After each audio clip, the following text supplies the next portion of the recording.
Welcome to the Deep Dive. Today we're tackling two really fascinating and, well, effective approaches to feeling better and growing stronger. Solution-focused therapy, or SFT, and mindfulness. Think of this as your shortcut, maybe, to understanding how to focus on what works, tap into your inner resources, and really be present in your life. Exactly. Yeah, and we've pulled together some, I think, really great resources for you. We've got insights into SFT techniques from the Universal Coach Institute. Some kind of surprising research from Yoga Journal, powered by Outside, on how even like 1 minute of meditation can make a difference. 1 minute. Yeah. And the Mayo Clinic's perspective on meditation for stress, plus a study from the International Journal of Information and Education Technology, looking at how mindfulness and SFT together can boost something really interesting. Humility. Yeah. Okay. And then we have a briefing document covering both, and some specifics on using SFT with guided imagery and for self-care too. Right. So our mission then is pretty simple. Pull out the core ideas and, the practical tools from SFT and mindfulness so you can actually start using them. Yeah, make it actionable. Exactly. We want to show you how to shift towards solutions, recognize and use your strengths, and cultivate that powerful awareness of the present moment. It's all about boosting your well-being and helping you be more effective, right? Absolutely. Greater well-being, more effectiveness in life. That's the goal. Okay, let's dive right into solution-focused therapy then. What's the big idea behind it? Well, think of SFT as a practical toolkit, really. Right. Instead of, endlessly dissecting problems. Which can get tiring. Totally. The focus is squarely on building solutions you want, drawing on what already works in your life. It's short-term, goal-oriented, really emphasizes creating that desired future. And who developed this? It came out of the work of Steve DeShazer and Insoo Kimberg initially. Others like Mark McCurgo and Paul Jackson have built on it since. The key insight really is that even small shifts in thinking and action can create big positive changes. Small changes, big impact. Okay. Yeah. And you see it used a lot in coaching and therapy for like setting goals and overcoming hurdles. Okay. Now, one of the main principles you hear about is this positive, collegial, solution-focused stance. That sounds a bit academic. That does sound a bit formal, yeah. What does it actually look like if you were, say, talking to someone using this approach? Imagine having a supportive partner who's genuinely optimistic about your ability to make things better.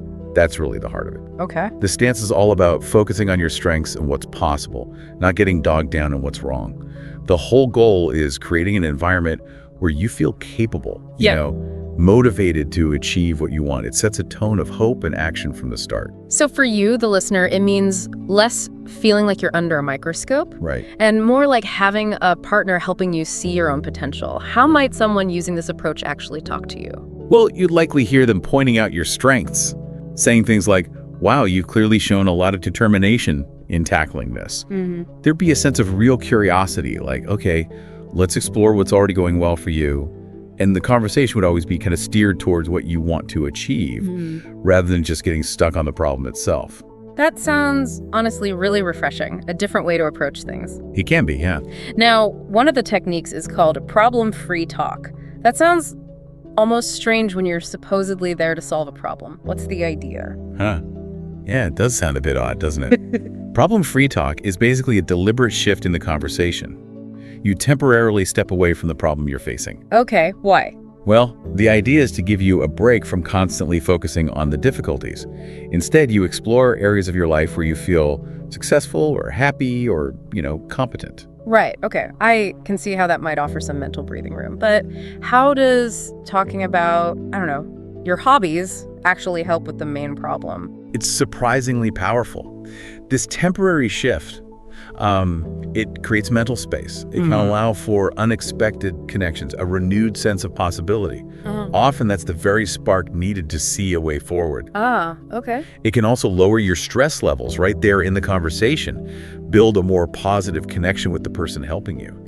And you might uncover strengths or resources in these positive areas that you didn't realize could actually be useful for tackling the main problem. So it's like indirectly resourcing you by tapping into positive experiences. Yeah. That makes sense. What kind of question might kick off this kind of chat? They might say something simple like, tell me about something you really enjoy doing when you have some free time. What do you get out of that activity? Questions like that shift the focus. Got it.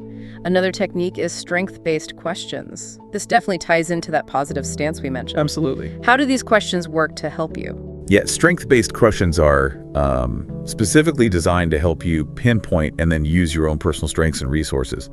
The whole aim is to move away from just focusing on what isn't working. Right. And instead shine a light on the abilities and talents you already possess.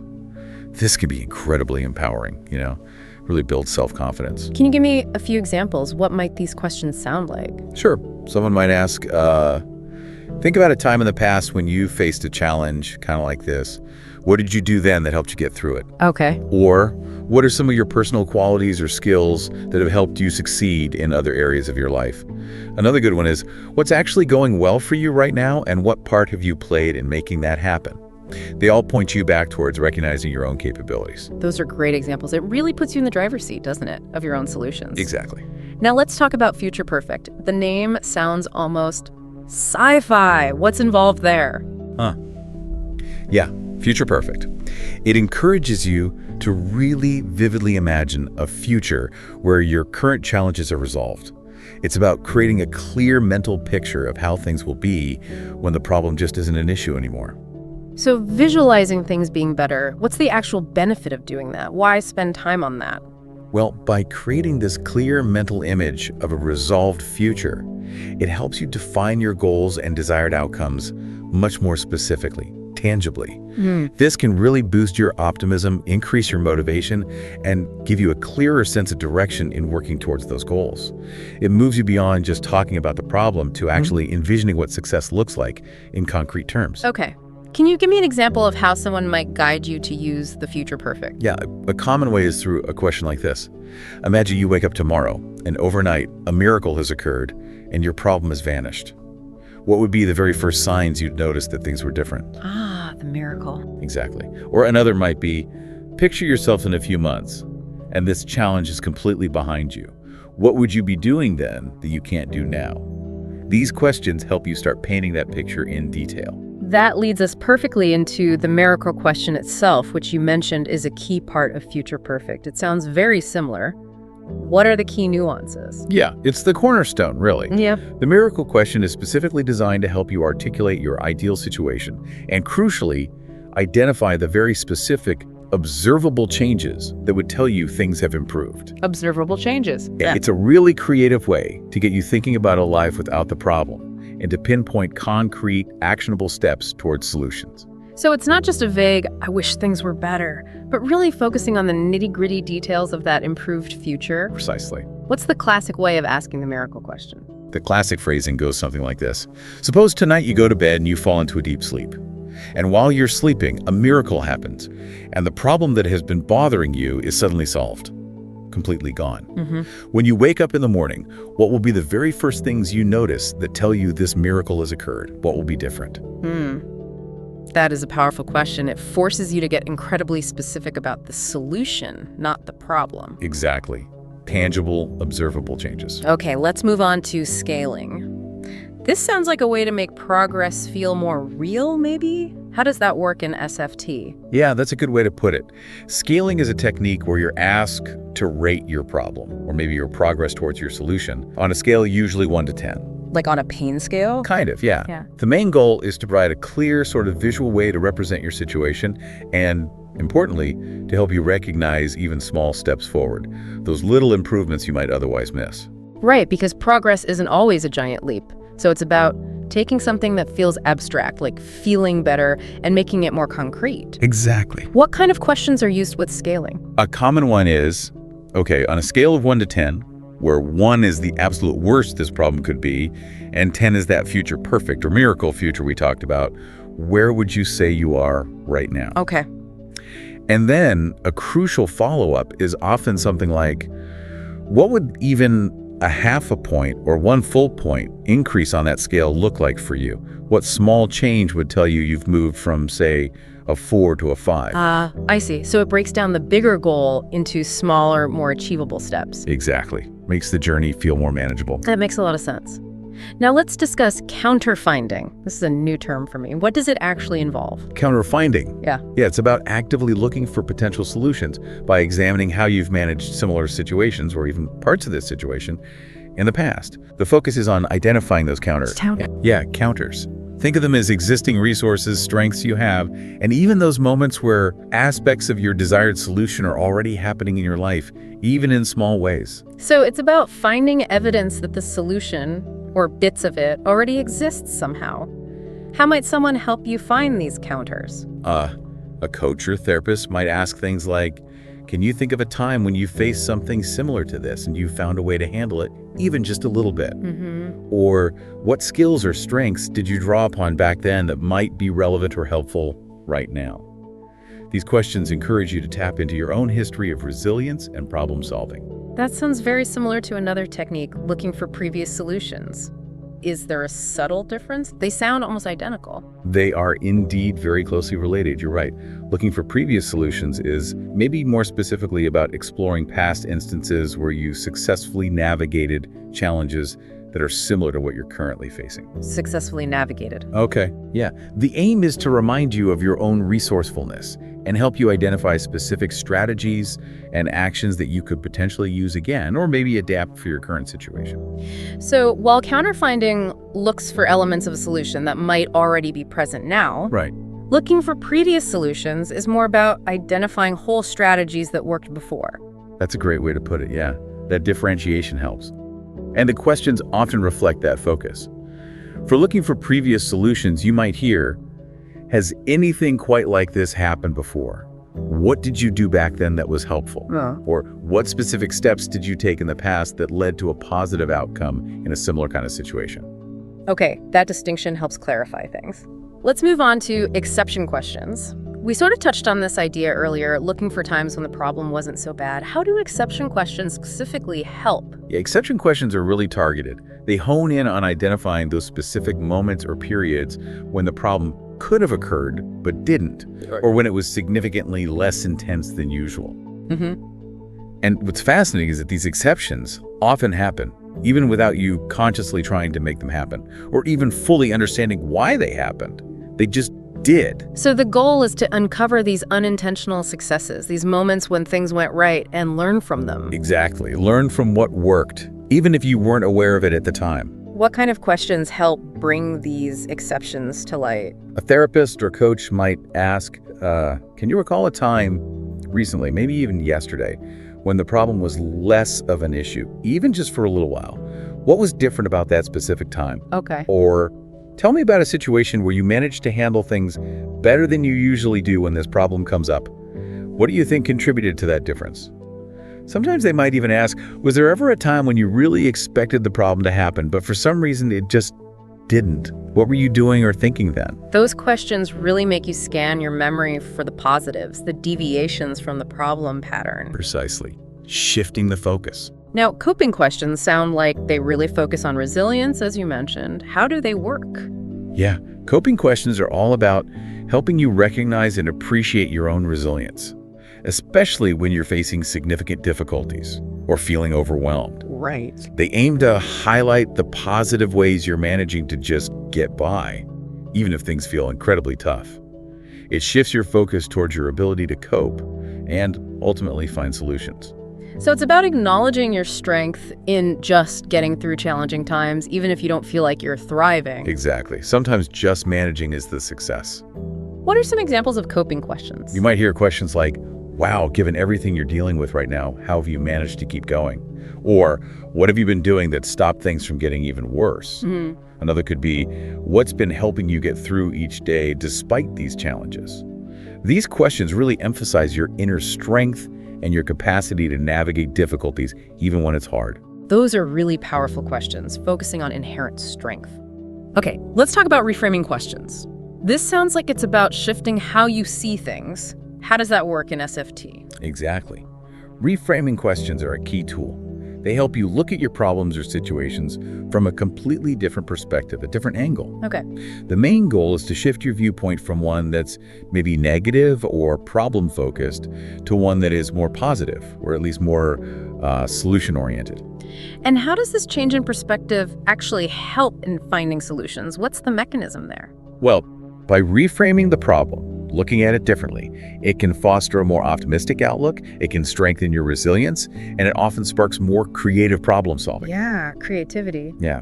When you examine a challenge from a different angle, you might suddenly see opportunities or possibilities or resources that you just hadn't considered before because you were stuck in one way of looking at it. What kind of questions might help facilitate this reframing process? A therapist or coach might ask something like, what if you were to look at this challenge not just as a setback, but maybe as an opportunity for growth? How might that change your approach? Or, even though this situation is really difficult, what's maybe one positive thing you could potentially learn or take away from this experience? These questions encourage that shift towards a more constructive viewpoint. Makes sense. Now, externalization. This sounds like it's about creating some distance, maybe, between you and the problem. How's that achieved? That's exactly it. Externalization is a technique used to help you see your difficulties not as like inherent flaws within yourself. Right, not I am anxious, but... Exactly. Not I am anxious, but rather viewing the anxiety as an external challenge that you can face and overcome. It's about separating you, the person, Yeah. from the problem itself. What's the benefit of doing that? Viewing the problem as something separate? It can significantly reduce feelings of self-blame and guilt, which are often really heavy. It helps you gain a more objective perspective on the situation. And ultimately, it empowers you to address the difficulties more effectively. It shifts the focus from I am the problem to the problem is something out there that I can take action against. How might someone guide you to externalize a problem? What would that sound like? They might ask questions like, if this problem, let's say it's procrastination. If procrastination were a separate entity, like a character, what would you say its goals are? Interesting. Or let's imagine this problem as a kind of unwanted visitor in your life. How would you try to get it to leave? These questions help you relate to the problem as something distinct from your core identity. Okay, let's move on to affirming and complimenting. This sounds pretty straightforward, like giving positive feedback. How does this technique work specifically in SFT? Exactly. It's about positive feedback, but it's quite intentional. Affirming and complimenting is a powerful way to reinforce your positive behaviors and the progress you're making, however small. It's about acknowledging your efforts, recognizing the difficulties you might be facing, and highlighting what you're doing well. This helps date your confidence and really encourages you to continue doing the things that are contributing to positive change. So it's about noticing and genuinely acknowledging the good things you're doing along the way, the steps you're taking. Yes, precisely. Validating the effort. When might this kind of feedback be particularly helpful? Well, it's beneficial throughout the whole process, really. But it's especially important when you've taken steps towards your goals, even if they seem tiny to you. And it's often used towards the end of a session to summarize and highlight the positive things that came up, really emphasizing your strengths and potential. What might this kind of affirmation sound like, say, at the end of a conversation? A therapist might say something like, I really appreciate your willingness to explore these tough issues today. And I was really struck by how you're already taking steps to address this, like when you mentioned a specific positive action the person took. That shows real initiative and strength. That kind of positive reinforcement does sound really motivating. Now let's talk about feedback more broadly. How is feedback used as a specific technique in SFT beyond just affirming? Good question. Feedback in SFT is more about offering you specific insights based on what you've shared and the progress you seem to be making towards your goals. Okay. The goal is to gently guide you towards your desired outcomes by highlighting your strengths, yes, but also your successes, and maybe suggesting potential areas or strategies for further growth or exploration. So it's not just general praise like, good job, but more targeted observations and maybe suggestions. Precisely. Effective feedback in SFT is usually very specific. It focuses on behaviors and progress related directly to your stated goals, and it's always framed in a positive, encouraging, and collaborative way. It helps you become more aware of what's working and what other steps you might consider taking next. Can you give an example of what that kind of effective feedback might sound like? Sure. A coach might say something like, you mentioned earlier that you felt less anxious this week after trying that new relaxation technique we discussed last time. That sounds like a significant step forward. What do you think made that particular technique helpful for you? So it points out the success, but also prompts reflection. Exactly. It's about pointing out successes and encouraging you to reflect on what contributed to them so you can maybe do more of it. Now, all these techniques seem to be guiding you towards taking action, towards solutions. How does SFT specifically address solution-focused goal setting? Is it different from regular goal setting? It has a particular flavor, yes. Solution-focused goals are framed as positive, specific descriptions of what you want to achieve or what will be happening instead of the problem. Okay, so what you want, not what you don't want. Exactly. Rather than just focusing on the absence of a problem, this helps you focus on concrete, actionable outcomes that you can actively work towards. So instead of saying, I want to be less anxious, which is about the absence of something, Right. a solution-focused goal might be, It might be something like, I want to be able to confidently participate in team meetings by sharing at least one idea per meeting starting next week. Or, I want to spend 30 minutes 3 times a week enjoying a relaxing activity, like reading or walking. I see. It's specific, positive, action-oriented, very much like those SMART goals people talk about. Exactly, like SMART goals: specific, measurable, achievable, relevant, and time-bound. The questions used here often are things like, what small changes would you like to see happen first? And how will you know specifically when you've made progress towards that goal? Got it. Finally, for SFT, let's talk about EARS. Sounds like an acronym. Maybe help structure follow-ups. That's exactly what it is. EARS is a really helpful framework, especially in follow-up sessions or conversations. It stands for elicit, amplify, reinforce, and start again. EARS. Elicit, amplify, reinforce, start again. Yeah. It's a structured way to explore the progress you've made since your last conversation. Keeps things focused on positive change. So it's a way to organize those ongoing discussions about progress. How does each step work in practice? Walk me through it. Okay. First, you elicit the therapist or coach, asks you to identify any changes or positive developments, anything better you've noticed since the last time you spoke. Could be anything big or small. Okay, find the positive. Then you amplify those changes. You explore them in more detail, like, wow, tell me more about that. How did you make that happen? What difference did it make? You really flesh it out. Got it. Dig deeper into the success. Next, you reinforce those positive changes and the actions you took. This is where affirming and complimenting comes in again, really highlighting your strengths and successes. And finally, you start again, basically. You check if there's more progress to discuss, or you set the stage for the next conversation, continuing to build on that progress by eliciting new changes next time. It keeps the positive momentum going. That's a really systematic, positive way to keep moving forward. Nice. Now, the research you mentioned earlier also suggests a really interesting link between this kind of solution-focused thinking and overall psychological health. Can you expand on that a bit? Yes, absolutely.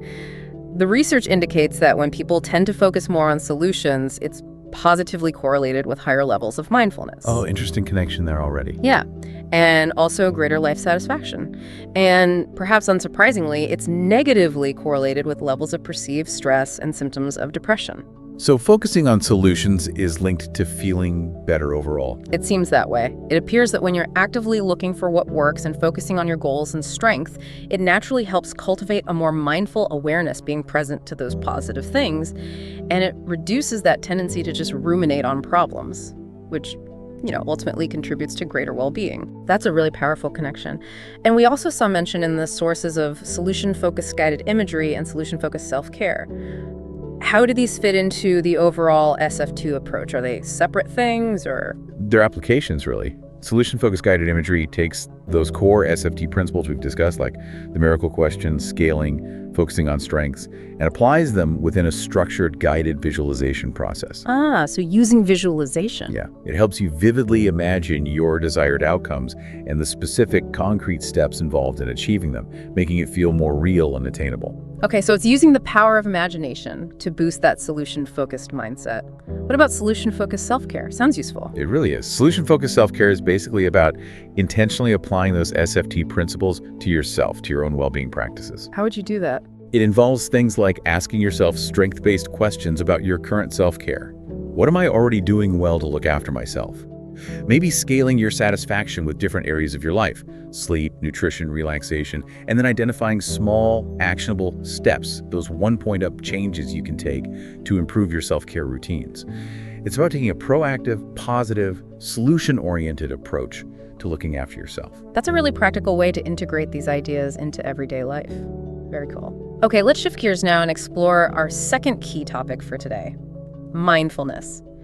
What's the core idea we need to grasp about mindfulness? Well, at its absolute heart, mindfulness is a way of intentionally paying attention to the present moment. Right now. Right now, and doing it without judgment. It's about being fully aware of what's happening as it's happening both inside you, your thoughts, feelings, bodily sensations, and in your external surroundings. Okay, without judgment is key there, isn't it? Yep. Hugely important. It's a skill, really, that's often cultivated through practices like meditation. But the real power comes when you can integrate it into all aspects of your daily life, moment by moment. So it's about bringing your awareness to the here and now, non-judgmentally. What are some of the key benefits that even brief moments of mindfulness can offer? You mentioned that 1-minute study. Yeah, the benefits can be quite significant, even from really short practices. Research, including work highlighted by places like the Mayo Clinic, suggests that even just a minute or two of mindful attention can help reduce stress. We could all use that. Definitely. It can increase feelings of calm and positivity, improve your ability to focus, and just foster a greater sense of overall well-being. It helps quieten that constant mental chatter and brings you into the present. Even just 1 or 2 minutes, it still sounds almost too simple to be truly effective. How can something so brief have a noticeable impact on, say, stress? Think of it like a mini mental reset button, a pause. Just taking that short time out to intentionally focus on your breath, or the sounds around you, or the feeling in your hands. It can interrupt that automatic stress response cycle. Interrupts the cycle. Exactly. It brings you back from worrying about the future or ruminating about the past into a sense of calm right now. It's like hitting pause on the mental to-do list and just being for a moment.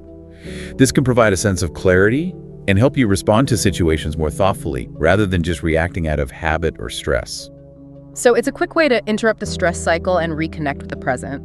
And crucially, this isn't just about sitting cross-legged on a cushion for an hour, right? Absolutely not. That's a common misconception. Formal meditation is one way to practice, but mindfulness can be woven into your day in countless ordinary ways. You can practice it while you're walking to the bus stop, feeling your feet on the pavement. While you're washing dishes, noticing the warmth of the water. Eating a meal, really tasting the food. Or even just waiting in line, tuning into your breath. It's about bringing that intentional, non-judgmental awareness to whatever you're already doing. Okay.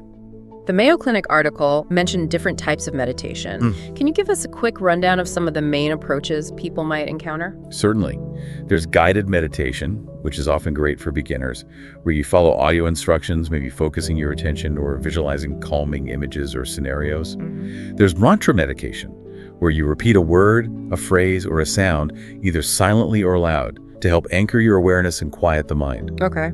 Mindfulness meditation itself often focuses on the breath or scanning through bodily sensations as the primary point of attention. The key there is observing thoughts and feelings as they arise and pass, without getting carried away or judging them. Just noticing them. Just noticing. And then you have practices like yoga, tai chi, qigong. These incorporate mindful movement, coordinating breath with physical postures or flows. Right, so lots of different flavors. What are some of the core elements that seem to be common across many of these different meditation techniques? What ties them together? Good question. Some key elements usually include a focus of attention, something to gently rest your awareness on, like the breath, a sound, a sensation, a mantra. Okay, an anchor. An anchor, exactly. Yeah. Also, usually a relaxed posture, though this can vary a lot. It doesn't have to be sitting rigidly.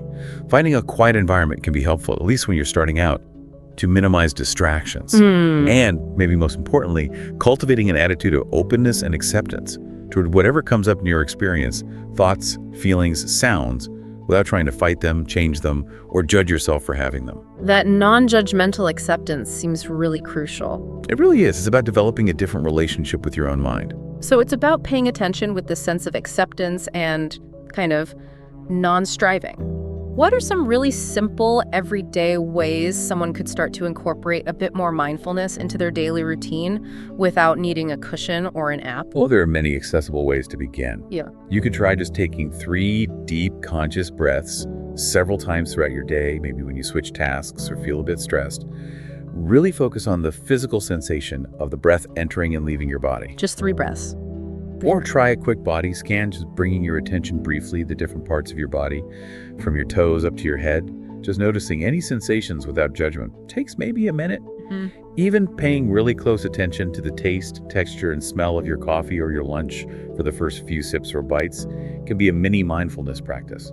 Or try a brief walking meditation next time you're going somewhere. Just focus on the feeling of your feet making contact with the ground with each step. Those are some really practical and easy to implement ideas. Feels less daunting that way. Exactly. Small moments add up. Now, the study we mentioned earlier looked at the connection between mindfulness and humility. That's a really interesting pairing. What did that research suggest? Yeah, it is fascinating, isn't it? The research indicated that cultivating mindfulness can indeed contribute to an increase in humility. How do they define humility in this context? Well, in this context, humility involves qualities like being more open to new ideas and different perspectives, having a less self-centered focus, being able to assess your own abilities and limitations more accurately, and focusing more on understanding and connecting with others. Okay, so it's not about thinking less of yourself, but maybe thinking about yourself less. That's a great way to put it. And the study found that students who participated in online group counseling that incorporated mindfulness-based cognitive therapy practices showed a significant increase in their measured humility scores compared to a control group. So by cultivating that present moment awareness and non-judgmental observation, perhaps you become more aware of your own biases, more open, and less wrapped up in the self. That seems to be the implication, yeah. A fascinating connection between inner awareness and interpersonal qualities. Definitely. Now, bringing these two threads together, SFT and mindfulness, how do they potentially work together? Are they just separate tools in the toolbox, or can they actually enhance each other? The sources strongly suggest that these two approaches can be very powerfully complementary. They're not mutually exclusive at all. They can really boost each other. How so? Well, mindfulness, that practice of non-judgmental awareness, can sharpen your ability to notice your inner resources, your strengths, and perhaps most importantly, those exception moments we talked about in SFT. When the problem isn't happening. Exactly. Mindfulness makes you better at spotting those moments when things are already going a bit better. This makes it easier to identify potential solutions that are already emerging. Okay, so mindfulness helps you find the SFT exceptions. Yeah. And conversely, SFT's future focus is emphasis on desired outcomes and taking small, concrete steps that can be enhanced by the present moment awareness that mindfulness cultivates. Mindfulness helps you stay grounded and focused as you take those steps. So mindfulness helps you see the positive exceptions and resources more clearly, and SFT provides the framework and motivation for actively moving towards those desired exceptions and goals. That synergy makes a lot of sense. It does seem to fit together very neatly. And the study we talked about earlier, the one on humility, actually integrated these approaches, didn't it? Yes, exactly. That study combined mindfulness-based cognitive therapy, which obviously centers mindfulness, with solution-focused therapy principles within an online group counseling setting. And they found positive results specifically in enhancing the student's sense of humility. This suggests that deliberately integrating these approaches can be particularly effective for certain outcomes. And furthermore, other research points to this interesting loop. Having a solution-focused mindset can actually enhance your capacity for mindfulness. And this combination then leads to improved psychological well-being, partly by reducing perceived stress. Wow, so it's potentially a virtuous cycle. Focusing on solutions makes you more mindful, which helps you focus better on solutions and feel less stressed. That seems to be what some of the research suggests, yeah. It really highlights the potential benefits of drawing from both toolkits. Okay, so as we bring this deep dive to a close, what are the main sort of key takeaways for you, our listener, from our exploration of both SFT and mindfulness today? I think the biggest takeaway is that both solution-focused therapy and mindfulness offer incredibly valuable and, importantly, practical tools. These aren't just abstract theories. They're things you can genuinely incorporate into your daily life. Right now. To boost your well-being, build your resilience against challenges, and actively move closer to your personal goals, whatever they may be. Yeah. Whether it's using that solution-building power of SFT, focusing on your strengths, asking those miracle questions, scaling your progress, or cultivating that grounding presence through really simple mindfulness practices, like just a few moments of mindful breathing. Both approaches offer tangible ways to create positive change in your life. They give you agency. Absolutely. So maybe as you go about your day today or this week, Perhaps consider one small area where you'd like to see a positive shift. Just one small thing. Okay. And maybe ask yourself, how could I ask myself a strength-based question about that? What am I already doing that helps, even a little? Or maybe take just 60 seconds to imagine that miracle having happened was the very first tiny sign you'd notice. And could you maybe weave in just 1 minute, like that study suggested, of focused breath to create a little island of calm amidst the busyness of your day? Small experiments. These techniques and ideas we've explored today really are just the beginning, aren't they? A starting point. Right, definitely just a starting point. Yeah. We really encourage you to delve deeper if this sparked your interest. Maybe look into some of the resources we mentioned, or explore further into the rich worlds of solution-focused therapy and mindfulness. See how these powerful approaches can best support your own unique journey of growth and well-being. Well said. Thanks for joining us for this deep dive.